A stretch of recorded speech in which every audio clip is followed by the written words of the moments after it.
Hi, welcome to the Master Teacher Training Series. This is Session 1, Foundational Goals for the Master Teacher. I'm Marcia Somerville, lead author of Tapestry of Grace and author of Love the Journey, and also president of Lampstand Press. I have loved teaching my own children and hundreds of co-op friends' kids over the years. I've had the privilege of running several co-ops and taught many moms to teach better both in person and through the instruction offered in Tapestry of Grace. And so I'm super excited about getting to do this new Master Teacher Training Series. My prayer as I've developed this series has been that it will encourage, strengthen, bless, and teach homeschooling parents, helping them to be better teachers in their homes and in group settings. I'm eager to start, so let's dive right in.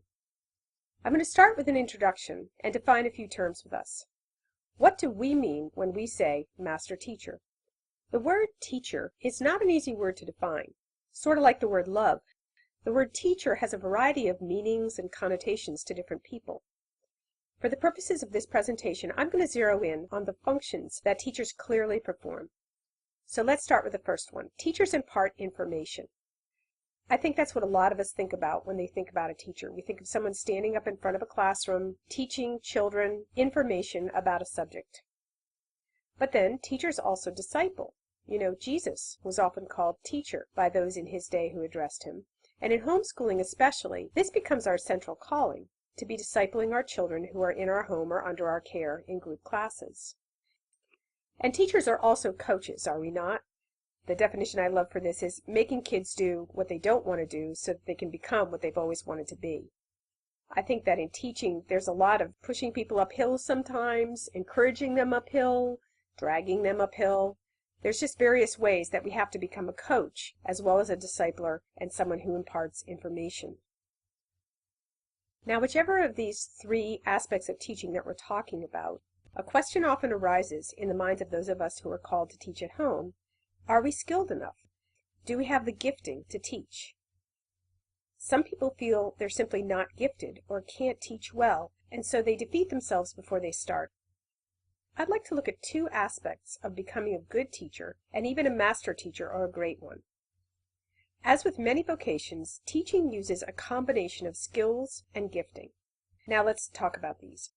Skills can be acquired through study and practice. For instance, a good teacher is a diligent teacher. She does lots of planning and preparation, and this makes her equipped to give out that information that we've been talking about. A good teacher has clear understanding of goals and methods that she can use to put the lesson across. It's a skill to be able to set specific goals and to understand a variety of methods of transmitting information, discipleship, or coaching. Then there are the abilities that come from experience. The longer anyone teaches, typically the better they get at it because they've been around the bush a time or two. They know what to expect. They know they've been here before, and they can go over ground that they've experienced. Some of us who feel that we're not gifted teachers can still count on growing through experience and becoming better and better teachers from where we are now.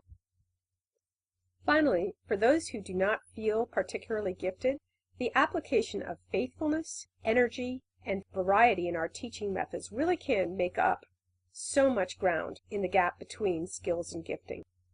And actually, these things are important for the gifted teacher as well, who may feel that she can kind of sit back and rest on her gifting, but probably should be looking to be faithful, energetic, and vary her lesson styles.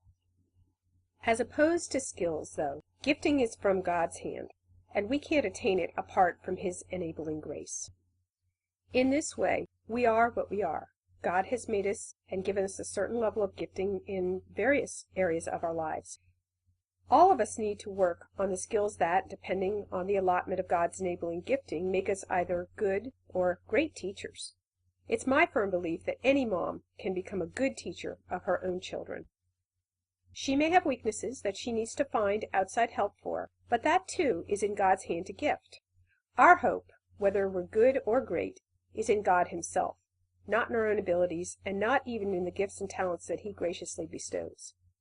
Whether we're supernaturally gifted teachers or not, the results of our teaching are from Him and unto Him. So I'd like to stop now and pray for this session and for the rest of our time together and for you, that you would grow into all that God has for you as a teacher of children in the homeschool setting. So let's bow our heads. Father God, I thank you for the opportunity that you have given me to mentor other moms in learning to become better teachers. I thank you for the impulse to do it. I thank you for the grace to do it. Please bless me with the words and concepts and skills to be a good teacher of these teachers. And I pray that these sessions will enable others to become good teachers of other teachers, and that this teaching would cascade down through the days and weeks and months ahead to be a blessing to the homeschool community. Fill each listener here, God, with hope that she can improve her teaching, that you are looking down on her, that this is part of your provision for her life as a homeschool mom. Thank you for each and every one listening, and I pray that you bring your grace to each and every household through this teaching and just through your mighty Holy Spirit. In Jesus' name, amen. Okay, let's look at this term, master teacher. Now, the master teacher borrows from the apprenticeship model of the Middle Ages. Back then, a master in any skilled work or craft was someone who was fully trained and skilled in his labor, and usually famous for it, and thus we say he had mastery of his craft. He was a master craftsman. Now, masters generally had workshops or workhouses, and they often employed apprentices. These apprentices would typically live in the house of the master, and they actually would pay for their position as apprentices so that they could learn from the skilled master. He would set them to basic tasks within the craft. So for instance, if he was a cobbler, they would do things like cut out the leather, they would do things like make tracings, they might do simple construction of shoes at first, and then as they grew more and more skilled, they would work into the next level, which would be a journeyman, and then finally they would grow into master teachers themselves, and then they could teach others to become skilled workers who could grow to be masters themselves, and on it would go. And in this way, the craftsmanship of the Middle Ages was handed down from generation to generation. Now, I wanted to go through that explanation because this entire Master Teacher series is given within the context of a support network of teaching parents that we call Tapestry University.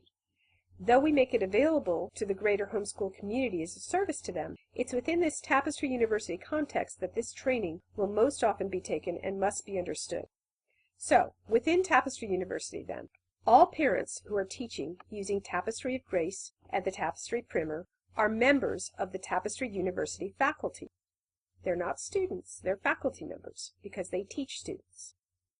Now, we offer these Master Teacher sessions as continuing education to strengthen our faculty, these teaching parents.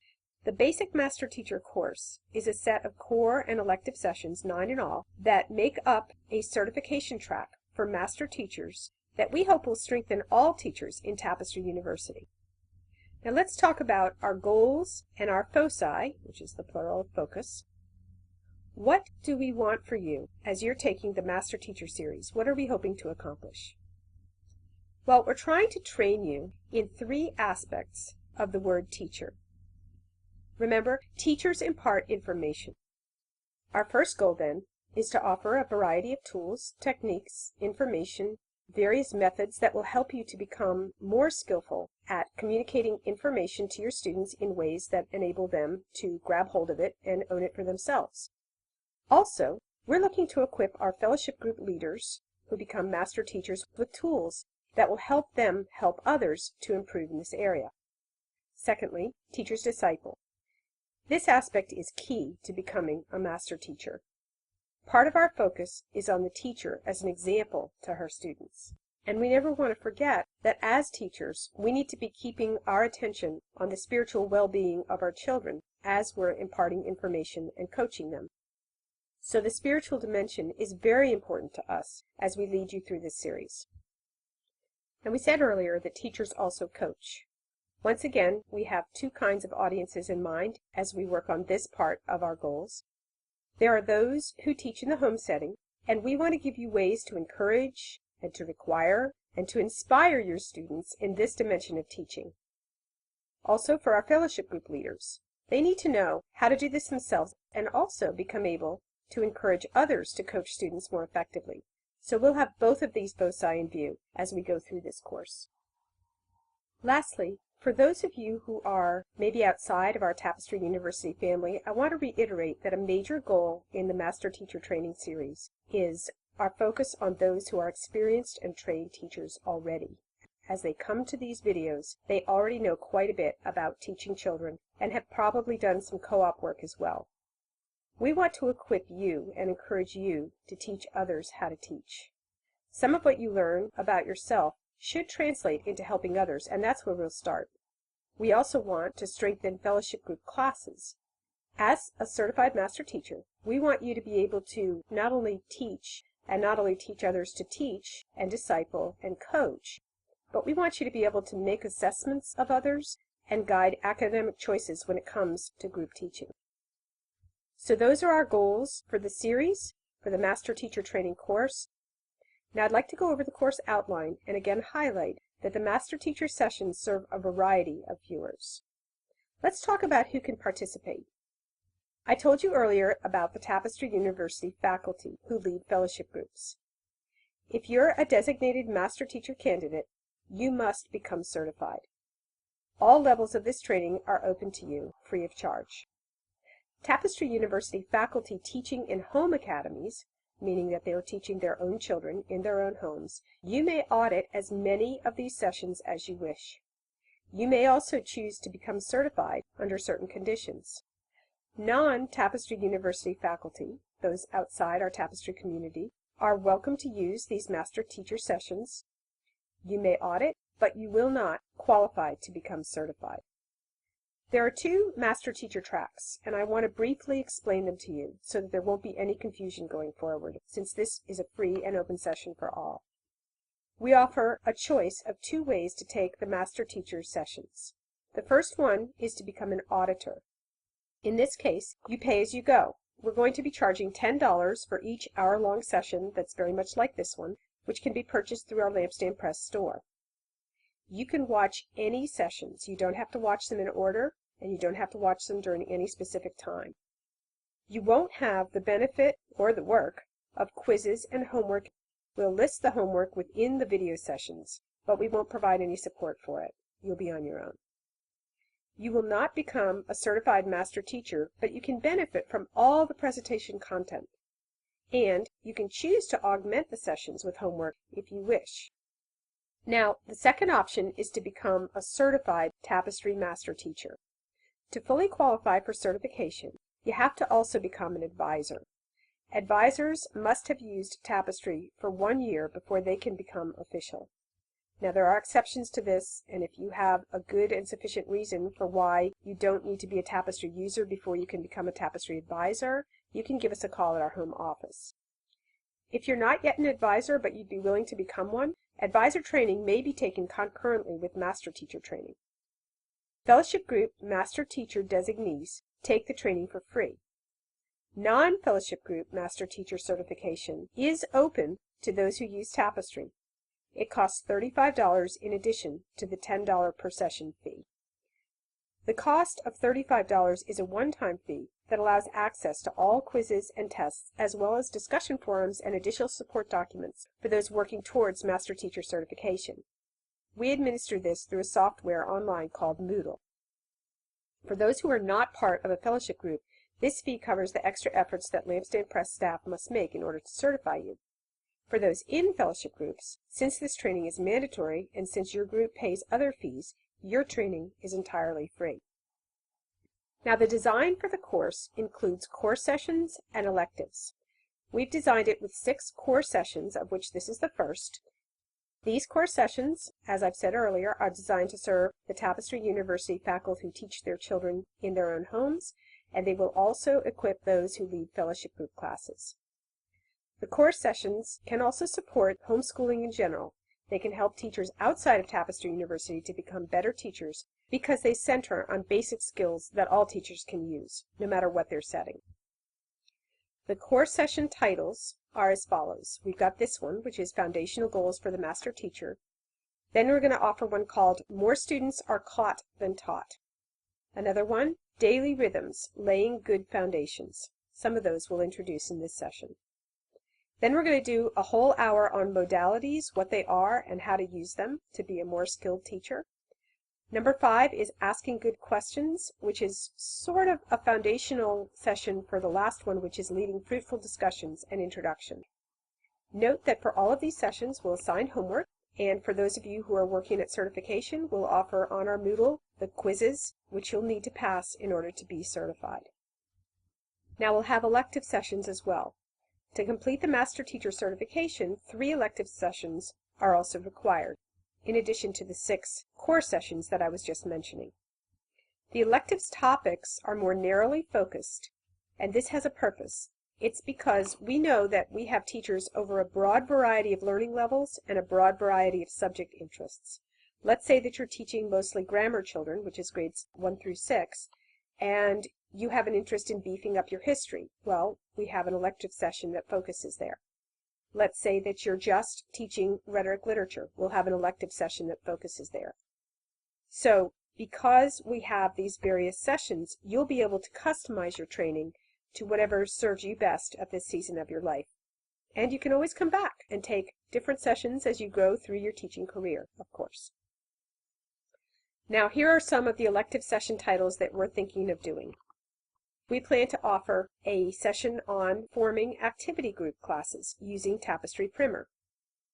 We want to do one on lower grammar stage for those using Tapestry of Grace, teaching tips and techniques, and another one for upper grammar stage, very similar, teaching tips and techniques. We want to give some overview sessions that will help people, as I just said, in certain concentrations. So, overview of dialectic history and church history, overview of dialectic literature, overview of rhetoric history and church history, goals and methods with rhetoric literature, and then we've had a lot of call for in-depth training on Socratic discussion. So we want to do some live workshops, and we also will have some recorded sessions on that topic. And then for those of you who are fellowship group teachers, we really want to have sessions that give you tips for group class management and also mentoring other teaching parents. Within that one, we plan to have how you assess other teachers and help them to grow within the fellowship group context. And these are just the beginning. We plan to offer more sessions as the years unfold and as we get time and vision and direction as to what would serve the homeschool community best.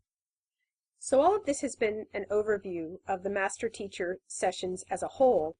Let's look at this session. What are we looking to achieve today? The plan for our class time, in our remaining time, is that we're going to start with some self-assessments. We'll then look at criteria for assessment. We'll then identify why goal setting is foundational to becoming a good teacher. We'll identify elements of meaningful goal setting. We'll look at some examples of the kinds of goals that contribute to a firm foundation for all teachers. And finally, we'll leave you with a word from our sponsor. I need to do a handout check next. You should have gotten a link to this session's handout in preparation for viewing this class. It would have been in the internet wherever this class was advertised. If you didn't, here's a link to the actual handout. You need this document printed and in front of you as you view this session. So if you haven't printed it out yet, please pause this presentation and go and print it out now. Also, do you have a writing implement? You'll need that too. Now while I'm here, I'm going to tell you about the homework plan. For those of you who are taking this session for certification, homework is mandatory. For the rest of you, it's optional and strengthening, we do pray. Your first assignment is to complete the handout that we start in this class, the one I just told you that you need to have printed out. Additionally, you'll read chapters 1 through 4 in my book, Love the Journey, and answer the questions that are in those chapters.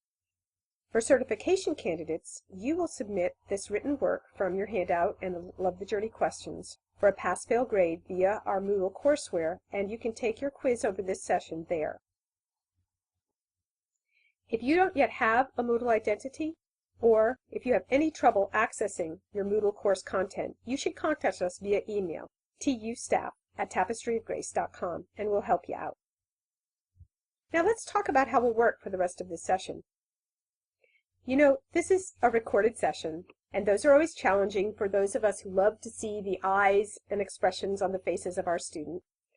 But I'm going to do my best to approximate a live class for you. Here's what we'll do. I'm going to ask you a question and leave time for you to write your response in the appropriate space on your handout. And then, after you've done that, I'll tell you what some other Tapestry University faculty members who are teaching parents have responded to the same questions. Then I'll make some comments and leave you with thoughts to ponder or ways to later refine your handout answers. We're going to start with assessing ourselves as teachers. You know, in order to set goals, which is the first step to becoming a better teacher, we need to figure out our starting place. This is true for you if you're an individual teacher, and it will be true for you if you become a master teacher who helps others to learn to teach better. So our first question that I'm going to give you has to do with assessment of where you are presently as a teacher. Here's your question.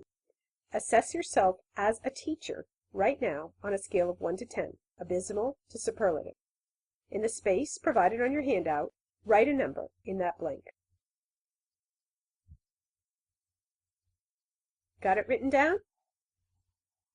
Now let me tell you what some other people said. In preparation for this session, I sent out a survey, and I had 65 women answer the survey. About 35% of these had been using Tapestry of Grace for 2 to 3 years, and 55% for more than 4 years. A couple here and there had either not used it or had only used it for 1 year.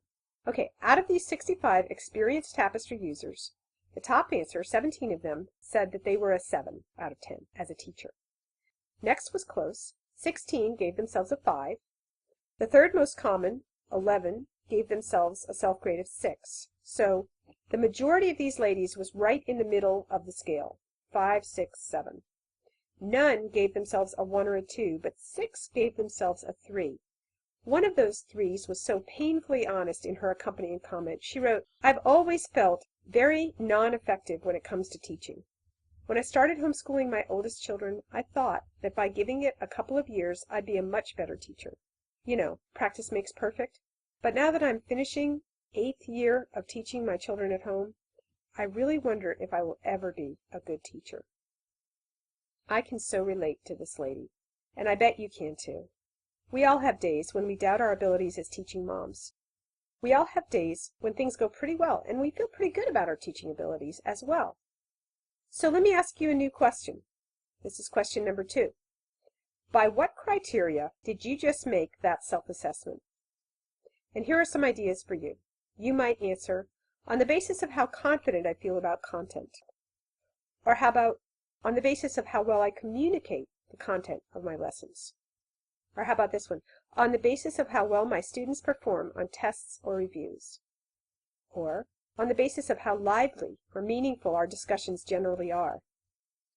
Or finally, how about on the basis of how much my students talk during discussion time. I'm going to give you another pause, and I'd like you to go ahead and write in either one of these or 2 of these, or if you want, you can make up your own. By what criteria did you just choose a number in question number 1?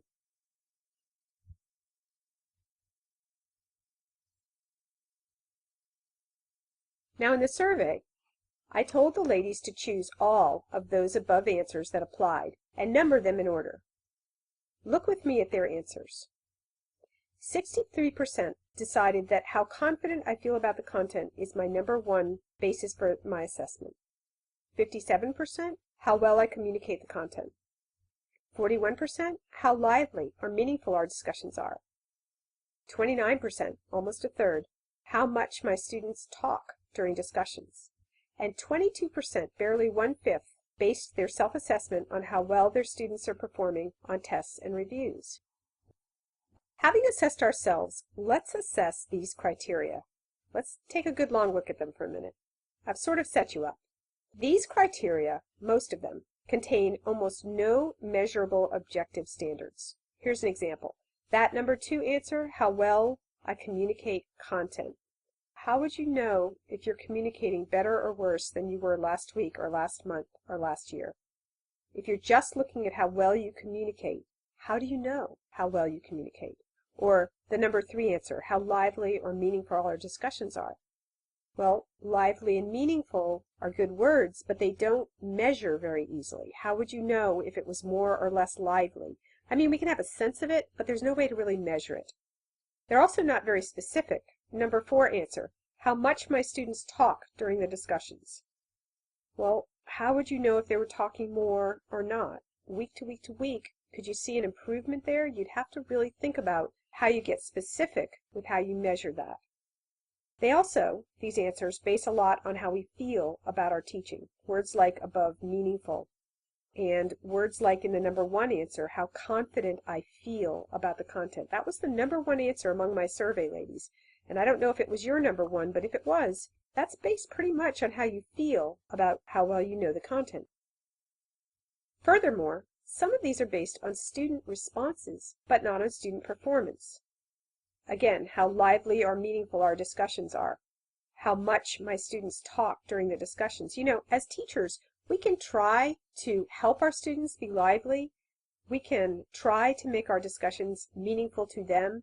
We can try to get our students to talk during discussions. And I know that these are common ways that we express ourselves, but I'm just pointing out we can't make our students do anything. I'm going to focus us in during these sessions on what we can do as teachers, because really we are the only ones who can control what we do.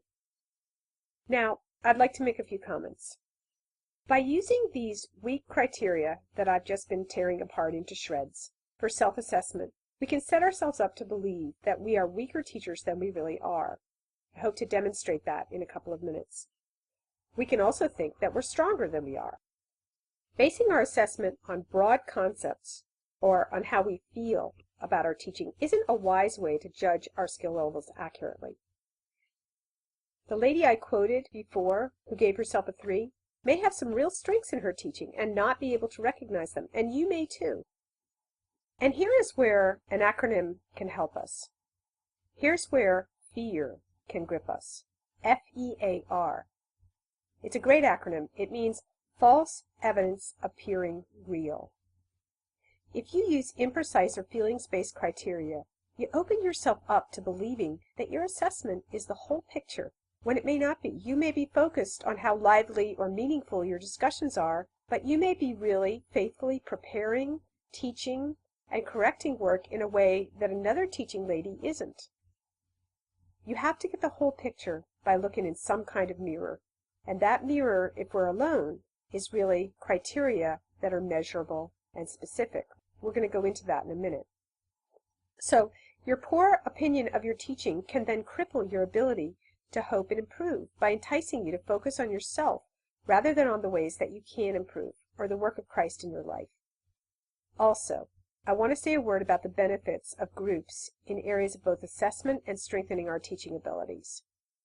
The up and down nature of our feelings about teaching is a great reason to get others to assess us. We all need mirrors in order to see ourselves clearly, so fellowship groups really benefit teachers. In groups, mutual assessment is available. If we think we're not very good at teaching, others can help us spot specific weaknesses, give us ideas on how we can grow, encourage us as we do grow. And then strong teachers among us can almost always use help to identify areas that they still need improvement or where they might be slacking. A new or weak teacher also in a group has a chance of teaching topics that she feels best equipped to teach, and that can help her to grow slowly and gradually into becoming a more skilled, more experienced teacher. And one more word, this time for the stronger teachers among us. If you are thinking of mentoring those who teach individually in home academy settings, it's a real help for you to assess those you serve. Your constructive criticism will help them grow. A lot of us shy away from critiquing others, but in this context, it's one of the kindest things you can do. So this is why we're training you in this session to start with yourself. You can learn both the process and the benefits of assessment, and we can all find ways to do things better. The goal setting that you're going to do today and for homework will serve you, strong teacher, as well. So, in light of everything that we've been talking about, a question that we should ask ourselves in trying to distill down some assessments that will actually help us to grow is this: what are your goals? Yogi Berra said, if you don't know where you're going, you will wind up somewhere else. I believe that meaningful assessment really starts here. We define our goals for teaching in a way that we can know if we're succeeding or failing and exactly at what point or why. Goal setting is the first vital step to the process of becoming the best teacher you can be, and I've been borrowing from the corporate world for years. We need to set SMART goals. What are SMART goals? Well, they're listed in that blank chart that's there on your handout, and I'll put them up here on the screen as well. S is for specific, M for measurable. A is for appropriate, in our case, either appropriate to the learning level of your students or the stage of your development as a teacher. R is for realistic, for the season you're in and your level of teaching experience. And T is for time-bound, where you identify a reasonable time frame in which you're going to complete your goal, and an endpoint for your goal, either for assessment and tweaking or just for an end to the goal. Now you can add to SMART goals, you can make them SMARTer goals, which is especially good for those who are helping others teach better. E for SMARTer goals is for evaluate. We want to periodically revisit our goals and see how we're doing. And R is for revise. We can always find ways to tweak or even change direction with our goals after we evaluate them after some time has elapsed. Now, why am I encouraging you to make SMART and SMARTer goals? Well, if you do not consider yourself to be a good teacher, but you have no specific, measurable, appropriately portioned, realistic criteria, how can you really know your faults or your strengths? How can you identify specific weaknesses if you just generally feel bad or feel good about your teaching? How will you discern your stumbling blocks or help others to discern theirs if your goals are so general or so advanced that you're defeated before you even try? How will you be able to change course when it's needed or find out how well you've been progressing if you never take time to evaluate and revise your goals? And if you're going to be effective yourself, and if you're going to help others to become more effective, as we hope you will, you have to develop meaningful, objective, measurable criteria by which you can assess your teaching and that of others. We want to help you to create a personal assessment rubric of your own, a SMART grid, like the one that's blank on the front of your handout, that you can fill with your goals for teaching the humanities. You can also apply this SMART goal setting process actually to all of the subjects that you teach, your non-tapestry classes as well. We hope you'll use these tools in helping other ladies to become better teachers as you yourself become a master teacher. Now, I would like to give you some practical examples of what we're really talking about, because as I do in my book, I love to start with principles and then work my way into practices whenever I'm teaching other ladies. So, what are we really talking about here? Well, now we get to question 3 on your handout. I'd like you to answer this question for yourself. What would wild success look like for you as a teacher? I'll pause and let you write down your answer. What would wild success look like for you as a teacher?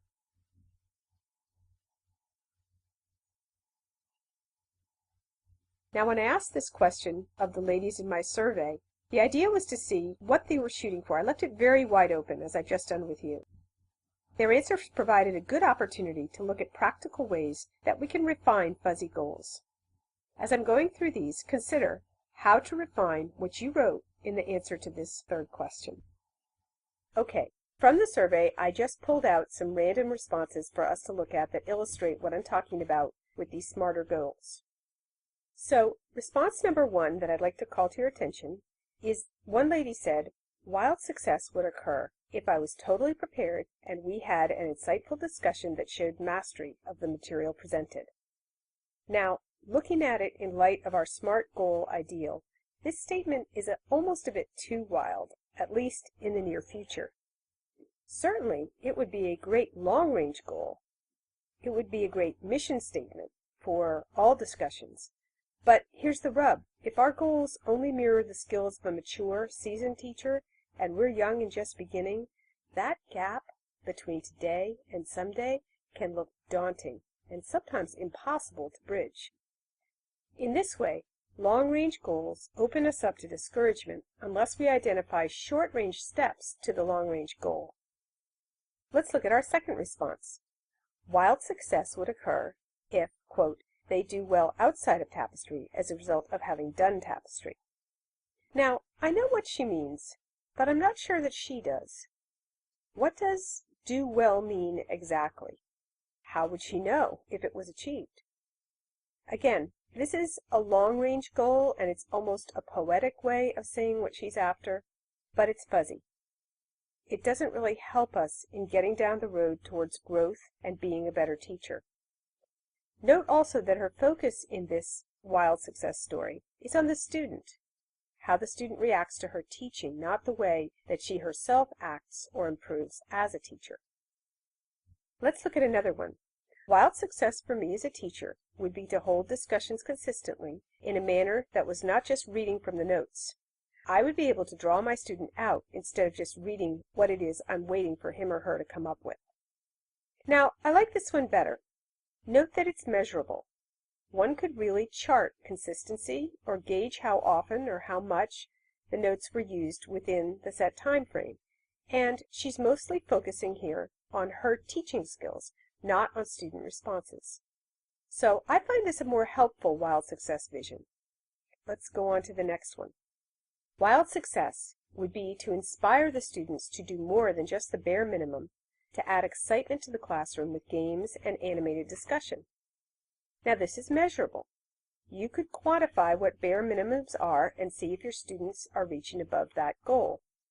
It's also specific for both herself, she wants to add games and animate discussion, and her students, do more than the bare minimum.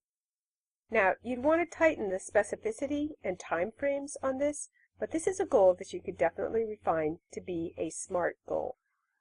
Let's try this one. Success would be when my students are able to communicate and interact independently with others.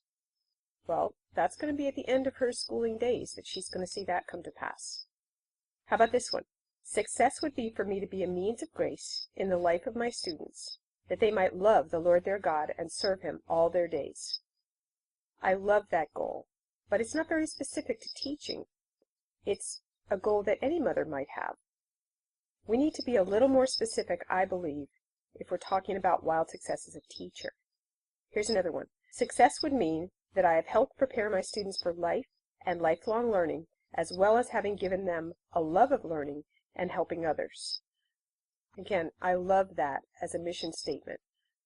I'm not sure that it's a very helpful goal if you're just starting teaching, for instance. I have no idea how far along this lady was in her teaching career, but again, it seems very much more like a mission statement than a teaching goal. So, to sum up, in the survey, there were great mission statements, but the gap between where we are now and where we want to be in the end can be overwhelming and discouraging. So, we need specific, measurable goals that are appropriate to the level we are now at as teachers and that our students are at as learners, and involve realistic steps that we can take in the very near future and have a time-bound endpoint.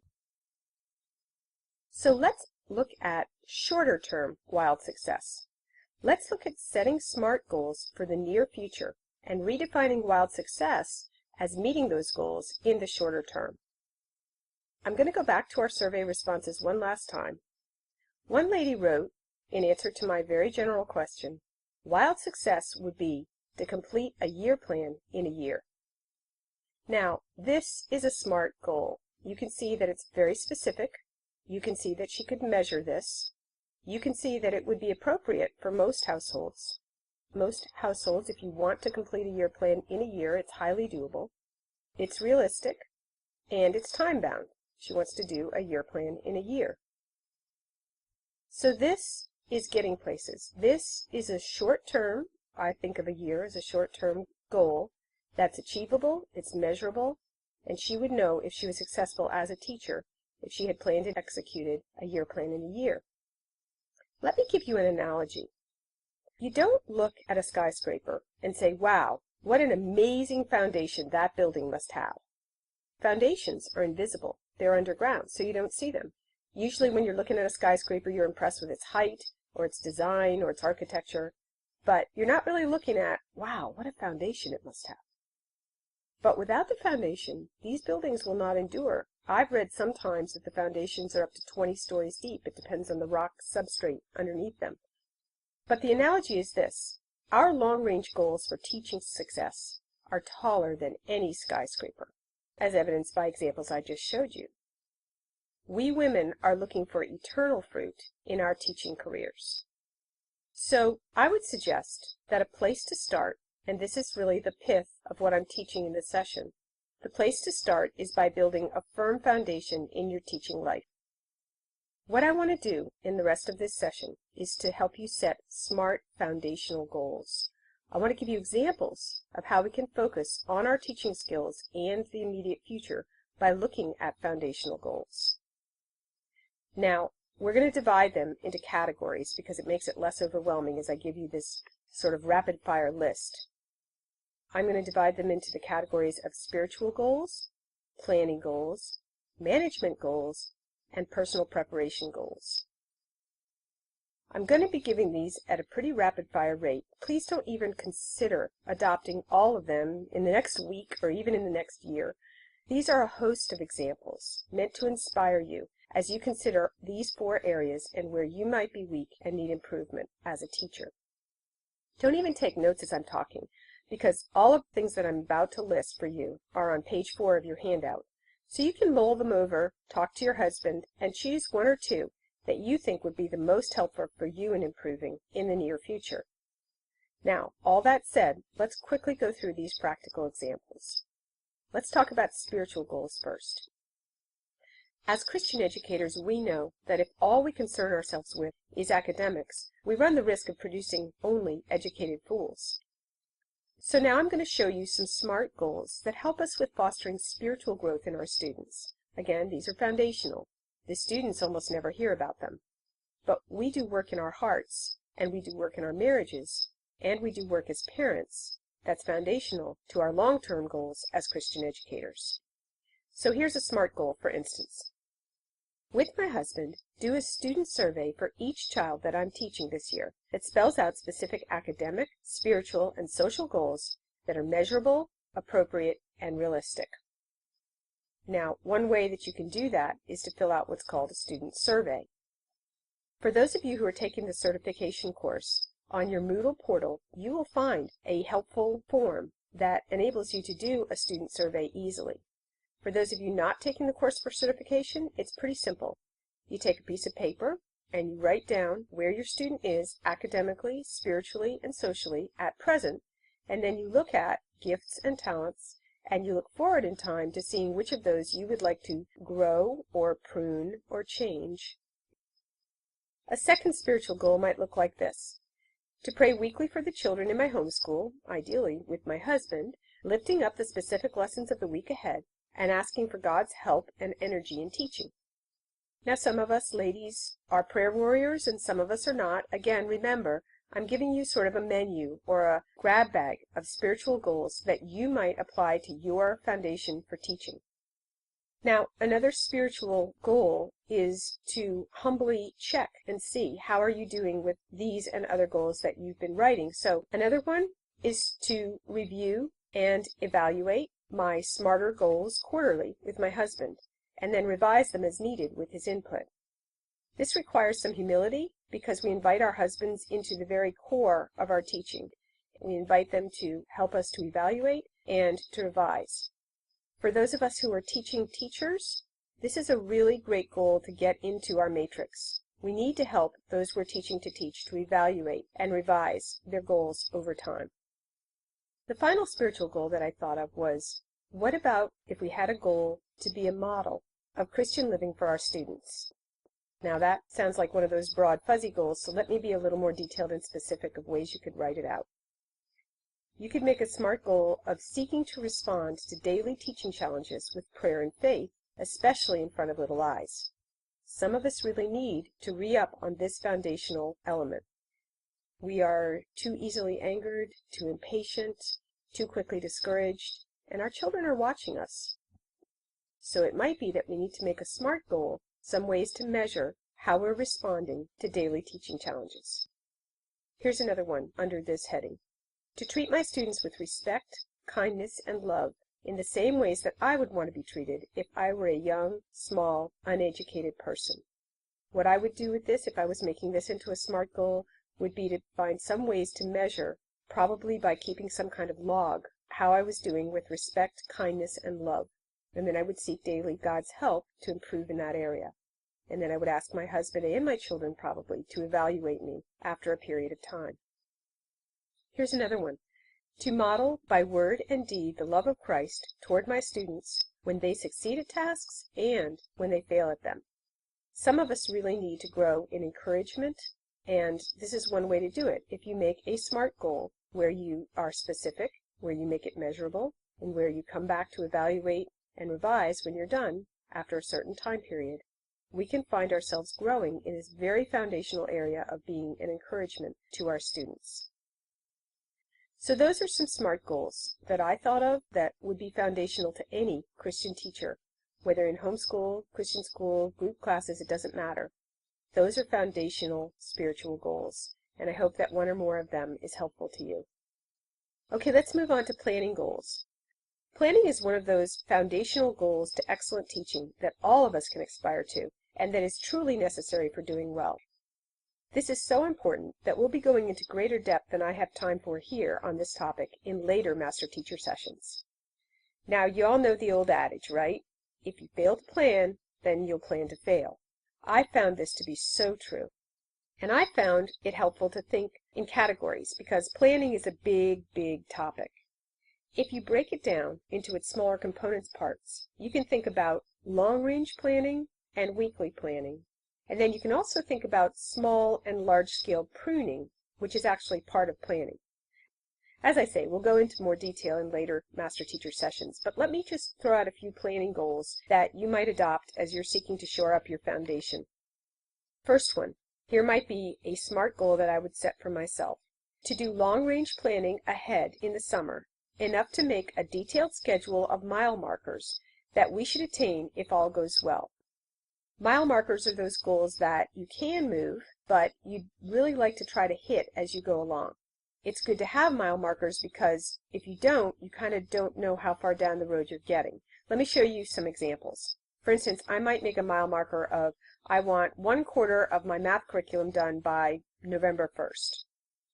Or I might make a more general one that's day by day by day or week by week.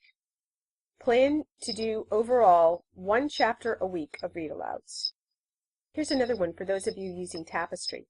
You could do long-range planning by planning out the year as a whole, identifying ahead your start date, your family vacation weeks that you plan to have, holiday breaks, and then identifying the week plans of Tapestry that you'd like to be in at about certain times of the year.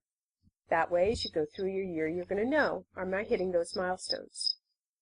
And then, of course, you want to plan a goal of evaluating and revising your initial goals quarterly so that you can make adjustments as needed. It's really important to evaluate and revise and to allow yourself the freedom to evaluate and revise. You haven't failed if you have to revise because, of course, life happens. Sometimes there's sickness, sometimes there's interruptions to the life that we planned. The old adage is, man proposes, but God disposes. And so we have to be flexible. But planning doesn't take away flexibility. It just helps us to actually know where we are on the kind of general map of life. Okay, let's talk about shorter range planning goals and look at some things we might identify as foundational, necessary elements of being a master teacher. How about this one? We could make a goal to identify a weekly planning time for the year ahead and to guard it zealously from all intrusions. This is for those of you who have trouble really identifying and keeping a time to plan in your life for the week ahead on a weekly basis. I used to go to my public library every Saturday morning while Scott took the kids. It was great because then I could take out the books that we needed while I was doing my planning, and sometimes I found some books that I didn't expect to find, and I could take those out too. So having a weekly planning time where you actually do planning and don't let other things interrupt it would be a very smart goal. You could measure it, it would be appropriate for your season, it would be time-bound, and it would be a good thing to establish if you haven't done that already. Next, and this is kind of related, you might need to have a goal for using your planning time faithfully to plan out weekly lessons thoroughly. It's so easy to get into a library and find, ooh, this is a new novel, or this is a new book on parenting or something, and kind of not use our time that we've culled faithfully to plan out the weekly lessons and do it thoroughly. Here's another one. To clearly articulate my academic goals for each child each week, such that each one knows day to day and hour to hour what he's to do in order to succeed academically. This is about the idea of making goal charts for children, or helping them to make their own goal charts as we teach in Tapestry, or doing a workbox system. Children need to, when they get up in the morning, know what it is that's expected of them in the day. Again, we're going to go into far more detail about this in later Master Teacher sessions, but those of you who need this goal probably know who you are. Okay, let's move on to management goals. All teachers have to keep track of supplies, resources, and papers in order to teach well. So let's look at some management goals that will help us in this area. Here's the first one. I have a goal to diligently collect, which means I'll need to purchase or borrow, lesson materials at least 2 weeks in advance of when they are needed. Now this is so that lessons are not frustrated because we lack books or pencils or craft supplies or other needful implements for the lessons that we did all that diligent planning about. A lot of us are great at making plans, and then we come to do our lessons and realize, oops, I never got that book out of the library, or I never ordered that book from a bookstore online, or I just don't know where the crayons have moved to. This collection, purchasing, borrowing, preparing thing is a goal that, for some of us, is really needed to secure the foundation of our entire homeschools. Here's a second one. To train my students to access and manage those supplies and resources that they use so that they are not lost or destroyed because of neglect or sloth. Again, if this is a goal that you need to set, you know who you are. A lot of times, if we allow our children free rein through our teaching supplies, or if we don't train them to put them up when they're done with them, we find that they're lost or have gone astray when we really need them to teach our lessons well. It's these little foxes that can eat the vines of our homeschooling. And so we need to actually take hold, take dominion, take control, and manage our school supplies well. Here's a third one that may hit home. To organize well and purpose to reorganize, or maybe clean quarterly, my teaching supplies and, I hate to touch on it, ladies, but my desk and file system. So we need to have organized materials and organized papers, supplies, and our desk needs to actually see the light of day every quarter. Now, when I say needs, I'm saying these are goals.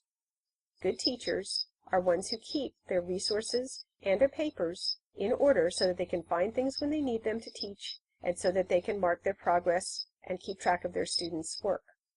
This would go also to correcting papers that need to be looked over, red penciled, and returned. So all of this goes into this kind of a management goal. You who need to shore up your teaching in these foundational areas probably know who you are. Don't get discouraged. There's a lot of resources out there, and again, we'll be talking about this in more depth later in this series. Finally, let's look at personal preparation goals. To read through, or even skim or browse my children's reading assignments as I make them each week in my advanced planning time, so that I have a good idea of the core essence of the lessons ahead. Now, in our day and age in homeschooling, there's a lot of curricula that are pre-planned for us, which is great. But I would maintain that such a goal as this makes us master teachers, because it enables to teach our best in the week ahead. It solidifies our overall familiarity with the content of what we're teaching. And especially if you're using Tapestry, it will help you gain familiarity with the content of the humanities so that when you cycle back to the stage in history that you're now reviewing and learning about, you'll be that much more confident and skillful as your children get older. This is part of building into that experience quotient that we were talking about earlier. The more diligent you are as a younger homeschooler to get to know the content of what your students are learning, especially if you're doing Tapestry, the better you'll do when the students get older and there's more challenge to doing things like meaty discussions. Okay, let's move on to number 2. To seek quarterly to assess and then freshen or vary my approach. This is pretty important with younger kids, and you have lots of room to experiment in those early years. So if you are seeking to make a SMART goal out of quarterly assessment and freshening, you might set a sub-goal, or a part of your SMART goal might be to do crafts 2 times a month, or you might add field trips 2 times a month, or you might seek to have a guest speaker once per quarter. It doesn't really matter what kind of goal or how often you set it. It's having a simple awareness of the need to vary and freshen our teaching approach helps to become a master teacher. This is one of those skills, one of those tips or tricks that almost any teacher can use, even if you're not a, quote, gifted teacher, as we discussed earlier. So this is a great goal to set in the area of personal preparation. Note that our next session is on modalities and the ways to help us as teachers to keep things varied and promote in our kids a love of learning. Now, I hope you will agree with me that any mom doing half the goals I just ran through would be well on her way to wild success as a teacher. These are the kinds of goals that we can do by applying ourselves diligently and faithfully.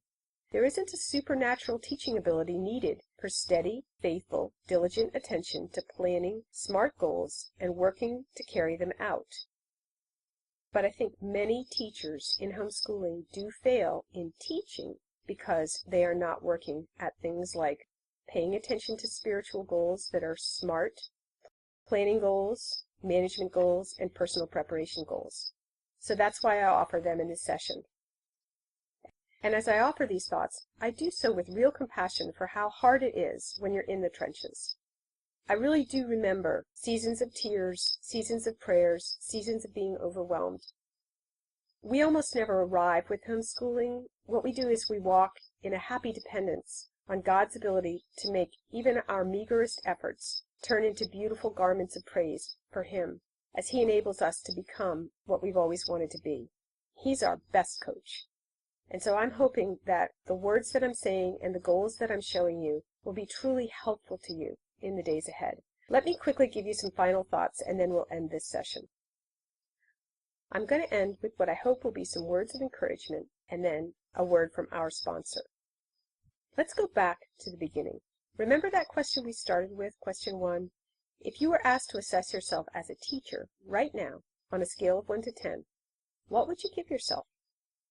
Having thought about SMART foundational goals together, I would encourage you to reassess yourself after we're done with this presentation. Look to see how you're doing in each of the foundational categories that I listed. The categories and their sub-goals that I suggested are listed on page 4 of your handout. If you need a good mirror, ask your husband or your kids, or ask an honest homeschooling friend for their input. If you do this, bump your number up 1 because you are my hero, and you're already a better teacher than you think you are. Resist discouragement, please. Just take some time to pray about the next step that God would have you take towards becoming a better teacher. And I want to shift topics now for 1 second to those of you who are new teachers. If you're in the beginning years of teaching, please do not assess yourself as you will after you've had 3 or 5 or 7 or 10 or 15 or 20 years of managing children, household, and academics. You cannot expect yourself to arrive early. Excellent teaching ability requires experience that's simply born of practice. Most of us start with very little experience as homeschooling parents. The good news is that the American school system gives home teachers a lot of years. We have 12 years to teach our children the basics that they'll need to go on to higher education. In many eras and in many times gone by, and even in countries outside of America today, children have far fewer years to learn before they become adults. Back in ancient times, Jews became adults at 12, 13, 14 years of age. Boys were bar mitzvahed at 13 and became men. Girls were married sometimes at 13 and 14 years old. In medieval times, very young men became professors in their late teens and early 20s. So we have time to practice and get more skilled, and we should allow ourselves the grace and space to grow in skills as teachers over those years. And also, your students have time to fill in any gaps that early deficiencies in our teaching might leave. So you can comfort yourself, younger teacher, with the simple fact that there is time for you to grow.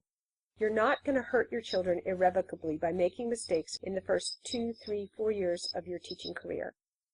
You will grow better, you will grow stronger if you diligently apply yourself to basic skills with teaching.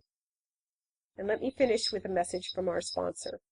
If you're a Christian homeschooler, you're doing the work of teaching your children for the sake of the gospel. Remember that God is good. He alone provides daily for our needs. You know the story of the Israelites who wandered in the wilderness and for 40 years God fed them with manna? Do you know that they went to bed nightly with empty cupboards, wondering, hoping that the manna would fall in the morning because, frankly, if it didn't, they were doomed? We're the same. Christian homeschool moms, we go to bed a lot of nights lacking wisdom, energy, resources, fully depleted. God's provision is new every morning, as it was in the wilderness with the manna. You're not meant to be perfect on your first attempts or even on your 40th ones. Look to God. He will sustain you, even if you stumble or fail, and teach you to teach better and better as time unfolds. One of the great things about homeschooling is that we meet our inadequacies so regularly. Unlike many Americans, we see our need for a happy dependence on God. He has promised to make us all that we need to be in order to walk in the good works that He has foreordained for us. He's glad to give us all the help we need when we humble ourselves to ask. And remember that the end point is that God gets all the glory for all the fruit that our efforts produce. Thank you so much for attending this presentation. I pray it was a blessing to you, and I hope to see you back for more of our Master Teacher sessions. God bless.